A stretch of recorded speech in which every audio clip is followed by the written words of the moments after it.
Everyone remembers Fight Club as a story about breaking free. Breaking free from your job, from consumerism, from the quiet, suffocating feeling that your life has been pre-selected for you. But that's not really what the movie is doing. It's doing something more uncomfortable. It's telling the story of a man who thinks he understands himself and is completely wrong.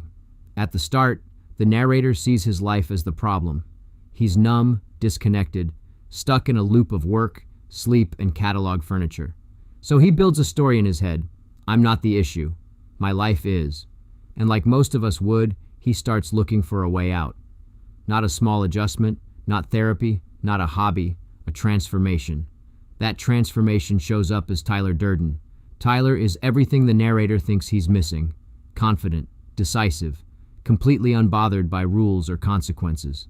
Tyler doesn't hesitate. Tyler doesn't overthink.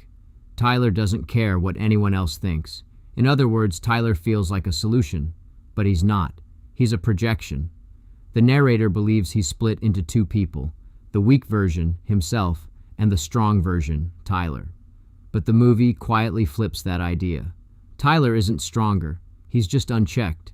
He's the narrator's anger without restraint, his ego without reflection, his desire for control without any responsibility. The narrator didn't discover a better version of himself. He removed the part of himself that says, maybe don't do that. That's what makes the character so compelling. He's not just lost, he's confidently misreading his own story.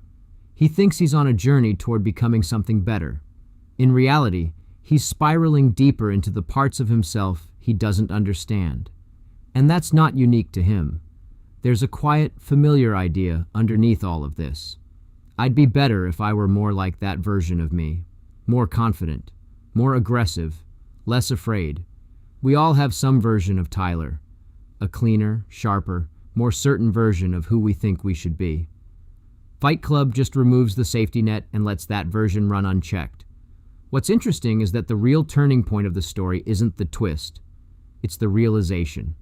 The moment where the narrator understands, the thing I thought was saving me is actually me. Not separate, not external, not a guide. Just him. Misunderstood, exaggerated, and out of control. By the end, the story isn't about becoming Tyler. It's about taking responsibility for being himself, which is a much quieter, less cinematic idea, and also a much harder one.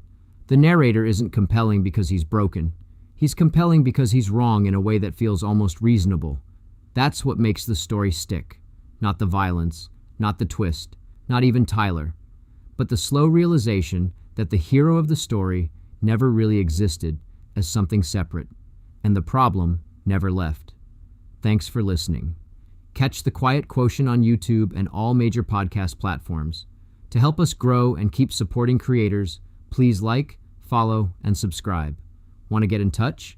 Connect with me directly at jimhansonmedia.com.